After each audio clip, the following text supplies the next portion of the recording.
દિવસનો આપણે પ્રારંભ કરવા જઈએ છીએ. ચોથા દિવસના પ્રથમ સત્રનો પ્રારંભ કરવા જઈ રહ્યા છીએ. ત્યારે સૌ પ્રથમ આપણે ભગવાન રામદેવજી પીર બાપાના ચરણ કમળમાં વંદન કરું છું.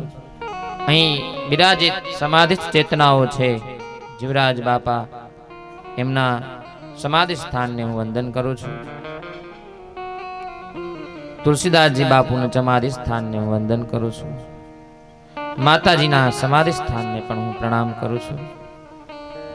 તથા ગામમાંથી પધારેલા, ગામ બહારથી પધારેલા મહેમાન હોય, માતાઓ, બહેનો, વડીલો, ભાઈઓ, સર્વના હૃદય કમળ અંદર બિરાજિત પરમ તત્વને મારા વંદન પ્રણામ. જય સિયારામ, જય શ્રી કૃષ્ણ.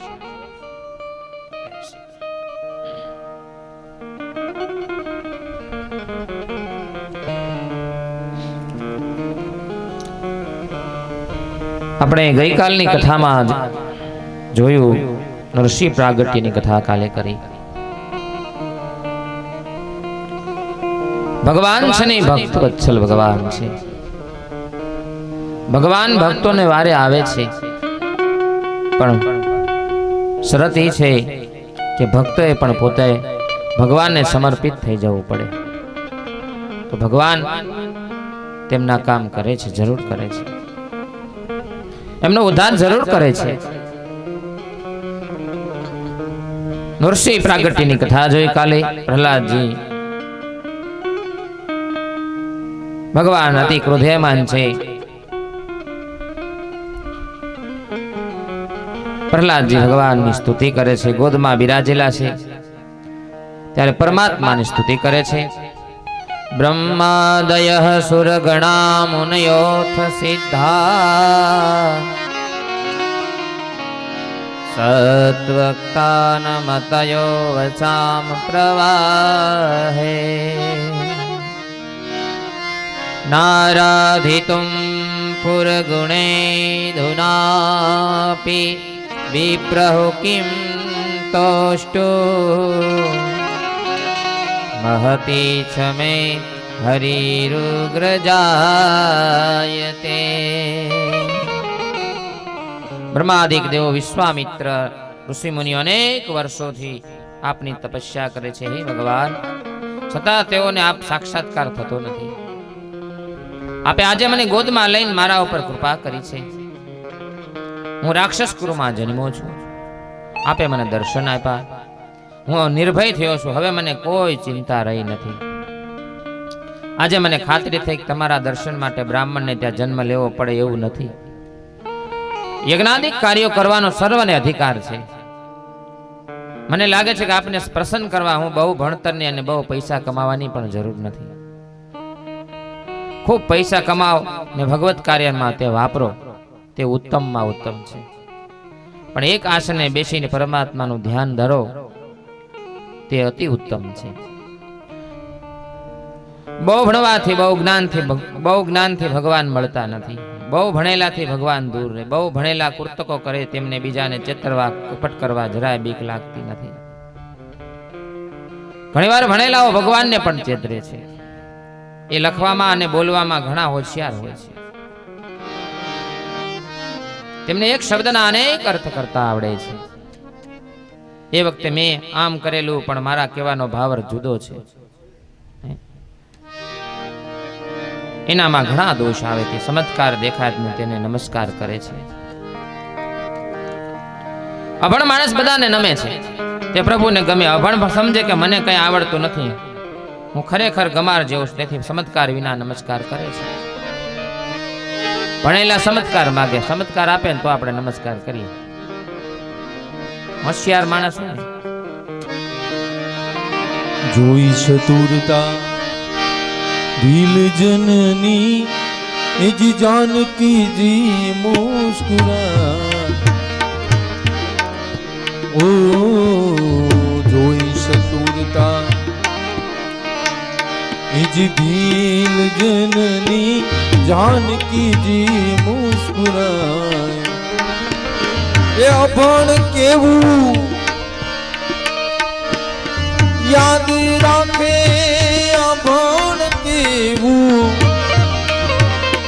એ યાદ રાખી ઓલા ભણેલ ભૂલી જા પગ મને ધોવા જોર ગુરા હોવા જોર ગુરા શક મને પડ્યો છે મનમાં પગ મને ધોવા જોર ગુરા અરે અભણ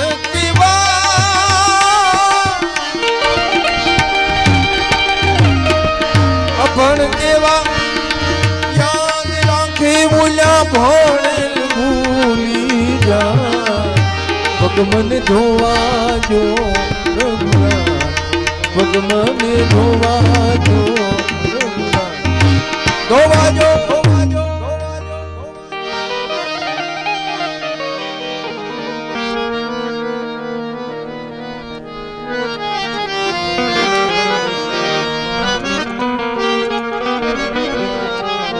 પ્રહલાદ પ્રભુ સામે પ્રભુ આ માટે હું આપણને દોષિત ગણતો નથી. પ્રહલાદજી કહે છે પણ આપે આ સંસારના વિષયો સુંદર બનાવ્યા છે તે માટે અમારે શું કરવું જોઈએ એનો કોઈ માર્ગ બતાવો. નરસિંહ ભગવાન કે જગતને સુખી કરવા માટે મેં 2 અમૃત બનાવ્યા છે, નામામૃત અને કથામૃત. આવો આવો બેન આવો. મનુષ્યો આનું પાન કરશે આવો તો વિષયો તેમને પજવશે નહીં, વિષયોમાં તમારું મન ખેંચાશે નહીં. નામામૃત છે ને સર્વ કાર્ય સિદ્ધિ છે. નામામૃત થી કષ્ટ કપાય છે, સુખ સ્થપાય છે. ભગવાનનું નામામૃત વિશ્વના કણકણમાં પ્રભુના દર્શન થાય છે. નામામૃત જય શ્રી કૃષ્ણ. અનેક સાધુ સંત મુનિઓ ઋષિ મુનિઓ દેવો પોતાનું આત્મકલ્યાણ સાધી શક્યા છે નામામૃતથી. આ વાતની અનેક ભક્તો સાક્ષી પૂરે છે. મીરાબાઈ, નરસિંહ મહેતા, તુકારામ, એકનાથ આના સાક્ષી છે. એટલે તો મીરાબાઈ પણ કહ્યું છે મેરો મન રામ હી રામ રટે રે, રામ નામ જપ લીજે પ્રાણી કોટિક પાપ કટે રે. એટલે નામામૃત છે ને એ કથામૃત જીવનનો ઉદ્ધારક છે. એના તો સર્વથી કંટાળી ગયો છું. પ્રહલાદજી કહે છે ભગવાનને. નરસિંહ ભગવાન કે તો ચાલ તને મારા ધામમાં લઈ જાઓ. પ્રહલાદ કે હું એકલો તમારા ધામમાં આવવા માંગતો નથી, મારા બાલ મિત્રો સાથે આવવા માંગુ છું. નરસિંહ ભગવાન કે તો હું એકલો તમારા માર્ગ ધામમાં નથી આવવા માંગતો, બાળ ગોપાલ સાથે આવવા માંગુ છું. બાળકો અમારા સાથે આવે. એકાંતમાં એકલા ભજન કરનારા અને તપસ્યા કરનારા પોતાની જાતનો ઉદ્ધાર કરે છે. પોતાની જાતનો ઉદ્ધાર કરનાર સ્વાર્થી છે. સંગમાં આવેલ દરેકને તારે એ વૈષ્ણવ હાચો કહેવાય. જો બીજાને આપો નાથ હું એકલ પટ્ટો નથી, મારા મિત્રોને લઈને તમારા ધામમાં આવીશ. પ્રહલાદજી સ્તુતિમાં છેલ્લા શ્લોકમાં અનન્ય ભક્તિના સાધનો બતાવ્યા છે. ભગવાનની સેવા પૂજા કરવી, સ્તુતિ કરવી, કીર્તન વંદન કરવા, નામ સ્મરણ કરવું, સત્સંગ કરવો અને કથા શ્રવણ કરવું. આ 6 સાધનો કરીને પ્રભુ ચરણમાં ભક્તિ મળે છે. ભગવાન પ્રહલાદજીને માગવાનું કહે છે. તારી ઈચ્છા ન હોય તેવા છતાં મને રાજી કરવા કંઈક માગ. પ્રહલાદ કે મારે કાંઈ ઈચ્છા નથી, પણ ભગવાન કે તારી જો ઈચ્છા ન હોય તો મને રાજી કરવા માટે કંઈક તું માગ. પ્રહલાદ માગે છે હે ના સંસારના કોઈ પણ સુખોને ભોગવવાનો વિચાર મારામાં ન આવે, કોઈ પણ પ્રકારના ઇન્દ્રિયોના સુખ ભોગવવાની ઈચ્છા જ ન થાય એવું વરદાન મને આપો. પ્રહલાદે ભગવાન પાસે જે માગ્યું તેવું તમે પણ રોજ ભગવાન પાસે માગજો. તમને એવું સાદું જીવન ગાળો કે મનમાં કોઈ સુખ ભોગવવાની વાસના જાગે નહીં. નરસિંહ મહેતા જે પિતા પુત્રને સારા સંસ્કાર ન આપે તે પિતા પુત્રનો વેરી છે. છેવટે પ્રહલાદ સ્તુતિ જે પાઠ કરશે, પ્રહલાદ કહે છે નાથ મારા પિતાને સદગતિ મળે ને એવી કૃપા કરો. છેલ્લે એમ કહે છે પ્રહલાદ કે મારા પિતા જેની સદગતિ મળે ને એવું કંઈક કરો. વિચાર કરો એના પુત્રને માથે કેટલાય કષ્ટો, કેટલું દુઃખ આપ્યું પ્રહલાદજી ઉપર, છતાં એને પિતાજીની સદગતિ માંગી છે. નરસિંહ ભગવાન કે પ્રહલાદ તું ગભરાઈશ નહીં, તારા પિતાનો ઉદ્ધાર થયો છે, તારા લીધે તારી 21 પેઢી પવિત્ર થશે. જા સુખદેવજી મહારાજ વર્ણન કરે, રાજન હવે તને સમજાયું કે ઈશ્વર દૈત્યોને મારે છે પણ તેને તારે પણ છે હો. મારામાં પણ કરુણા છે, મારામાં પણ દયા છે. પ્રહલાદજીના પિતાના શરીરને અગ્નિ સંસ્કાર કરે છે. પછી બ્રહ્માજીએ પ્રહલાદનો રાજ્યાભિષેક કર્યો. પ્રહલાદ રાજા થયા. નૃસિંહ સ્વામી આજે બહુ આનંદ થયો છે. નારદજી પ્રહલાદની આ કથા જાજસુ યજ્ઞમાં ધર્મરાજાને સંભળાવે છે. યુધિષ્ઠિર મુખ ઉપર ઉદાસીન જોઈ નારદજી તેમને પૂછે છે, હે રાજન, કથામાં આનંદ આવ્યો નહીં? આજે મારી કઈ ભૂલ થઈ કે તમારે બીજું કઈ સાંભળવાની ઈચ્છા છે? ધર્મરાજા કહે, મહારાજ, આપની કઈ ભૂલ નથી. આપે તો કથા બહુ સુંદર મજાની કરી, સાંભળીને મને આનંદ થયો, પણ હું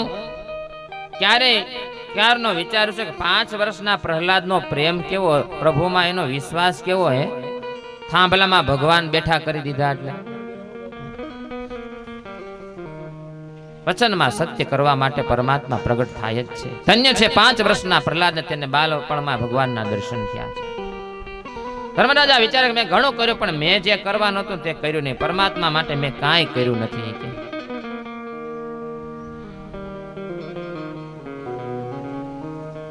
આમ ધર્મરાજાની વાત. ધર્મરાજા વિચારા કે મેં ઘણું કર્યું પણ જે કરવાનું છે તે કર્યું નહીં. આ સુંદર મજાનું શરીર મને ભગવાને આપ્યું, નવીન નવઢા સુંદર મજાનું શરીર દેવોને પણ દુર્લભ એવું છે. પણ મેં જેમ પ્રહલાદ 5 વર્ષમાં પ્રભુની પ્રાપ્તિ કરી, પણ હું કેવડી ઉંમર થઈ મારી, તો મેં કાંઈ કર્યું નહીં. આ બાજુ ધર્મરાજાની સભા દ્વારકાનાથ પોતે બિરાજતા હતા, પણ એમના સ્વરૂપને યુધિષ્ઠિર હજુ જાણતા નથી. દ્વારકાનાથ એવી લીલા કરતા કે તેઓ ઈશ્વર છે તેવું કોઈ જાણ શકે નહીં. તેઓ પોતાનું સ્વરૂપ છુપાવી રાખતા હતા. ભગવાનને ગુપ્ત રહેવાની ઈચ્છા છે, જ્યારે જીવને જાહેર થવાની ઈચ્છા છે. ભગવાને અસંખ્ય ચીજો બનાવી, પણ કોઈ ઉપર તેમણે પોતાનું નામ લખેલું નથી. ભગવાને કેટલી વસ્તુ બનાવી છે, એમાં ક્યાંય ભગવાને નામ લખ્યું કે આ મેં બનાવ્યું, મારા તરફથી દાન? આપણે કંઈક થોડુંક દઈએ તો મોટા મોટા પાટિયા મારી, ફલાણા ભાઈ તરફથી દાન આવ્યું. ભગવાન કેટલી વસ્તુ આપણને આપે છે, કેટલી, તમે વિચાર કરો કેટલું આપ્યું ભગવાને. ક્યાંય બોર્ડ બાળ્યું તમે? એના જેવું કોણ આપે? ઘણા કૂવો બંધાવે ને તો મોટો મોટો બોર્ડ મારે, પણ એમાં પાણી ન હોય તો શું કરવાનું? તો ડૂબવું ને આપણે. પાણી વગર હું પડવું કૂવામાં? એ તો ભગવાન પાણી આપે ને તો એ કૂવો કામનો, નકર શું કામનો? પાણી આવે તો. એટલે ભગવાન આપે છે, એમાં ક્યાંય ભગવાન ક્યાંય બોર્ડ નથી મારતા. કૃષ્ણ ધર્મરાજાને કહેતા કે મોટા ભાઈ, આવો યજ્ઞ તો તમે જ કરી શકો છો. તમારા યજ્ઞમાં લાખો મહાત્માઓ, સાધુઓ, ગરીબો જમે છે. ધન્ય છે તમને. આવો યજ્ઞ કોઈને કર્યો પણ નથી અને ભવિષ્યમાં કોઈ કરશે પણ નહીં. આ યજ્ઞમાં બ્રાહ્મણોને જમાડવાનું પુણ્ય તમને મળશે, પણ પતરા ઉઠાવવાની હું થોડી સેવા કરું છું તો થોડું પુણ્ય મને પણ મળશે.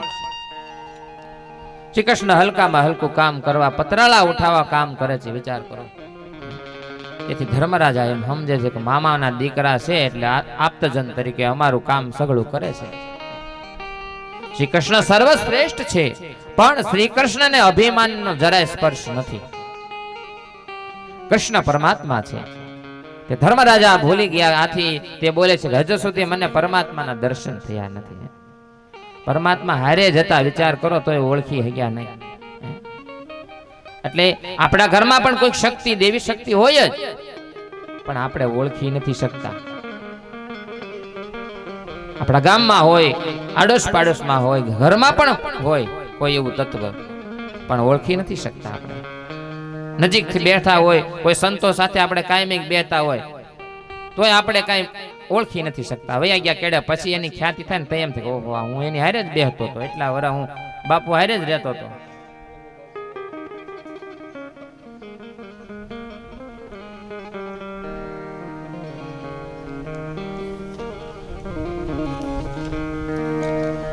ધર્મરાજા કહે છે કે મેં કાંઈ પણ જાણ્યું નહીં.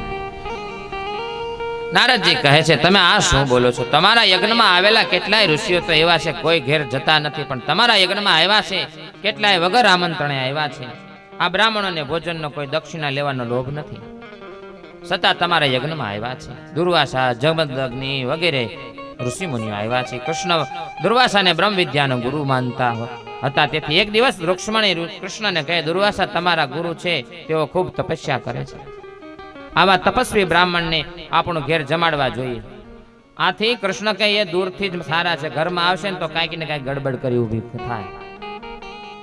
રૂક્ષ્મણીએ ખૂબ જ આગ્રહ કર્યો. રૂક્ષ્મણીના અતિ આગ્રહને લઈ વશ થઈ શ્રી કૃષ્ણ રૂક્ષ્મણી અને દુર્વાસા પોતાને ત્યાં જમવા માટે આમંત્રણ આપવા પિંડારક તીર્થમાં આવે છે. તેઓ દુર્વાસાને પોતાના ત્યાં જમવા પધારવા માટે કહે છે. દુર્વાસા કહે, જમવાની વાત જવા દો, મારો તમને આશીર્વાદ છે, તમે મારો ક્રોધ જાણો છો. ક્યાંક નજીવા કારણોસર ક્રોધમાં આવીને શાપ આપી દઉં તો અનર્થ થઈ જાય, છતાં બહુ આગ્રહ કર્યો છે ત્યારે દુર્વાસા આવા તૈયાર થયા છે. દુર્વાસા રથમાં બેસાડ્યા છે. દુર્વાસા કૃષ્ણ રૂક્ષ્મણીની પરીક્ષા લેવા વિચાર કરે છે. તે કૃષ્ણને કહે છે, હું બ્રાહ્મણ છું, તમે ક્ષત્રિય છો, તમારે મારી સાથે એક આછને બેસો તો જ વાજબી નથી. તમે રથમાં જોડેલ બળદને છોડી નાખો, રથને ખેંચે તો જ હું તમારે ત્યાં જમવા આવું. તમે રથને ખેંચો ને તો જ હું તમારે ત્યાં જમવા આવું. કૃષ્ણ અને રૂક્ષ્મણી બળદને સ્થાને જોડ્યા અને રથને ખેંચવા લાગ્યા છે. આ તો વજનદાર રથ છે. આથી રૂક્ષ્મણી રથ ખેંચતા ખેંચતા થાકી ગયા અને તેમને બહુ તરસ લાગી, એટલે તેમનો જીવ આકું વાકડો થઈ ગયો. રથને ખેંચતા ખેંચતા ધીમે કૃષ્ણને કહ્યા, આ તો બહુ વિચિત્ર રથ છે, આપણે અહીં રહેવું નથી. કૃષ્ણ રૂક્ષ્મણીને સમજાવે છે, બહુ દૂરથી થોડી ધીરજ રાખો, આટલું સહન કર્યું તો હવે થોડુંક વધારે સહન કરો. રૂક્ષ્મણી કૃષ્ણ કે, મને એ ન ચાલે, આ દેશમાં તમે કાયમ રહેજો. રૂક્ષ્મણી કે, મારે ધીરજ રાખવી નથી, મારે આ બ્રાહ્મણના દેશમાં રહેવું જ નથી. ભગવાન કે, ધીરજ રાખો, છોડીને જશો નહીં. આથી લક્ષ્મીજી કાયમ માટે ગુજરાતમાં રહ્યા છે. આ પરમાત્માની લીલા છે. દુર્વાસાના હૃદયમાં પણ કૃષ્ણ છે. રૂક્ષ્મણીના જળ પીવા માટે રથને થોભાવે છે. દુર્વાસા સમાધિમાંથી જાગૃત થાય છે અને તેમણે જોયું કે રૂક્ષ્મણી જળપાન કરી રહ્યા છે. આ જોઈ દુર્વાસા ક્રોધે ચડે છે. તે કહે છે કે બ્રાહ્મણને જમાડવા પહેલા તમે જળપાન કરો, તમને મારો શાપ છે, તમારા મનનો વિયોગ થશે. દુર્વાસાએ શાપ આપ્યો. પણ કૃષ્ણ કહે, તમારો શ્રાપ માથે ચડાવી, પણ તમે મારા ઘેર જમવા પધારો. ભગવાન કૃષ્ણ વિનય જોઈ દુર્વાસાને થયું કે મેં શાપ આપીને મોટી ભૂલ કરી છે. શાપ અપાઈ ગયો, તેથી હમણાં નહીં આવું, 12 વર્ષ પછી હું આવીશ અને તમારું લગ્ન કરાવી આપીશ. નારદજી ધર્મરાજાને કહે, આવા ઋષિઓ તારે ત્યાં ખાવા જમવા આવ્યા નથી, તેઓ તો પરમાત્માના દર્શન કરવા માટે તારે ત્યાં આવ્યા છે. આવા ઋષિ મુનિઓ તારે ત્યાં તો પરમાત્માના દર્શન કરવા માટે. પછી ધર્મના 30 લક્ષણોની વાત બતાવી છે. પ્રહલાદ ચરિત સાંભળ્યા પછી ધર્મરાજા નારદજી પાસે મનુષ્યના ધર્મ વિશે જાણવા ઈચ્છા વ્યક્ત કરે છે. એમાં 30 ધર્મના લક્ષણો બતાવ્યા છે. એમાં પહેલું સત્ય છે, દયાભાવ છે, પવિત્રતા છે, તપસ્યા છે, તિતિક્ષા છે, અહિંસા, બ્રહ્મચર્ય, ત્યાગ, સ્વાધ્યાય, આર્વજમ, સંતોષ, સમદૃષ્ટિ, મૌન, આત્મચિંતન. બ્રાહ્મણનો ધર્મ, ક્ષત્રિયનો ધર્મ રક્ષણ કરવું. બ્રાહ્મણનો ધર્મ છે અધ્યાપન કરવું, દાન આપવું, યજ્ઞ કરવો અને કરાવવો. આ 6 તેના ધર્મો છે બ્રાહ્મણના. બ્રાહ્મણો યજ્ઞ કરવો જોઈએ અને યજ્ઞ કરાવવો જોઈએ, દાન દેવું જોઈએ, દાન લેવું જોઈએ, અધ્યયન, અધ્યાપન, આ બધું બ્રાહ્મણોના લક્ષણ છે. ક્ષત્રિયનો ધર્મ પ્રજાનું રક્ષણ કરવું. વૈશ્યનો ધર્મ ગૌ રક્ષા, ખેતી અને વ્યાપાર દ્વારા પોતાની આજીવિકા ચલાવવી. શૂદ્રનો ધર્મ ત્રણેય વર્ણની સેવા કરવી.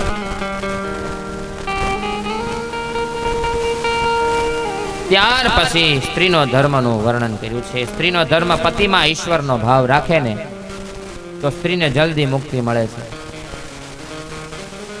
એમ કહ્યું છે. સ્ત્રીનું હૃદય લાગણી પ્રધાન હોય છે.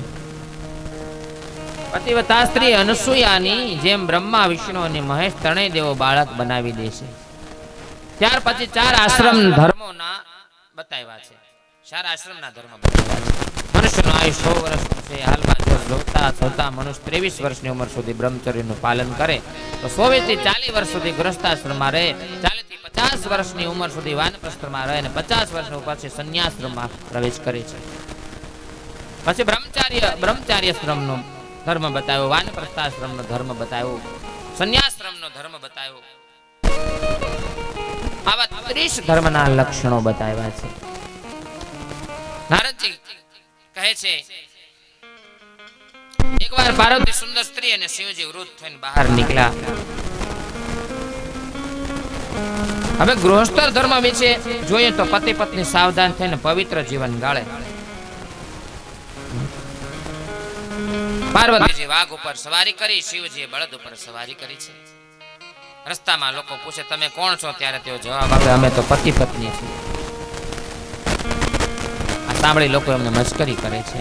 તેઓ ફરતા ફરતા એક ગામમાં જાય. ગામમાં મંદિરે જઈને ત્યાં રાતવાસો કરવા પૂજારીની પરવાનગી માગી. વાઘને જોઈને પૂજારી ના પાડે છે. બીજા ઘણા ગૃહસ્થો ત્યાં આવે છે, પણ બધાને વાઘને જોઈને ના પાડે છે. અંધારું થઈ જતા તેઓ ગામમાંથી બહાર આવે ત્યાં એક ખેડૂત સામો મળે છે. તે માથે ભારે ઓસકીને ગામમાં પાછો ફરતો રહ્યો છે.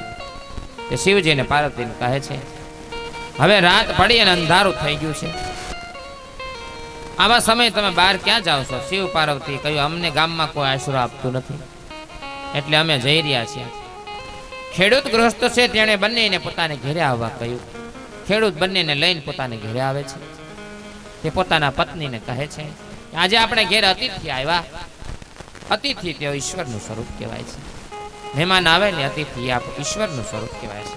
બંનેને હાથ પગ દોડાવી જમવા બેસવા કહે છે. આ સમયે શિવજી કે મારો એવો નિયમ છે કે મારા વાઘને ખવડાવ્યા પછી જ હું ખાઉં છું. આ મારો વાઘ સગર્ભા સ્ત્રીનું માંસ ખાય છે.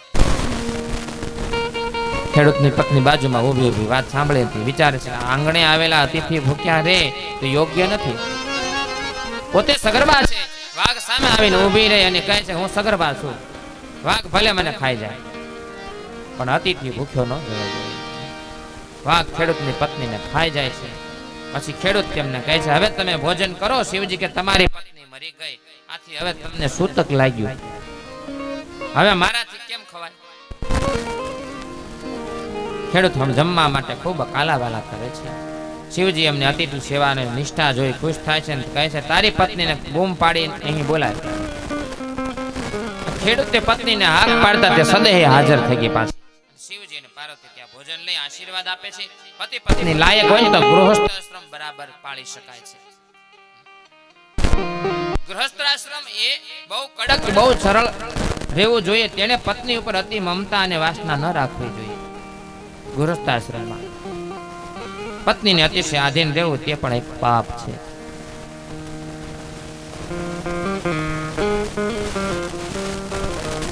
ભગવાન ધર્મના 30 લક્ષણો સુખદેવજી મહારાજ બતાવી. જીવનને મરણનો મોટો ભય છે. ક્યારે તેની ઉપર મરણનો હુમલો થાય એની તેને ખબર નથી, માટે મરણની હંમેશા તૈયારી રાખવી જોઈએ. આ માટે એમણે તન મન કાબુમાં રાખવા જોઈએ અને સતત પરમાત્માના ચિંતન કરવું જોઈએ. અનેક ગૃહસ્થો સત્સંગીથી તરી ગયા. મોટા મોટા ઋષિમુનિઓ ઈશ્વરને જોવા ઝંખે છે, તમારા ઘરમાં રહે છે. સમાપ્તિમાં ધર્મરાજે નારદજીની પૂજા કરી છે. ઇતિ સપ્તસ્કંદ સમાપ્ત. શ્રી વૃંદાવન વિહારી લાલ કી જય. હવે 8મા સ્કંદની શરૂઆત પ્રારંભ કરવા આપણે જઈ રહ્યા છે. એના પહેલા એક શ્લોક સ્વયં ભુવશ્ચેય ગુરો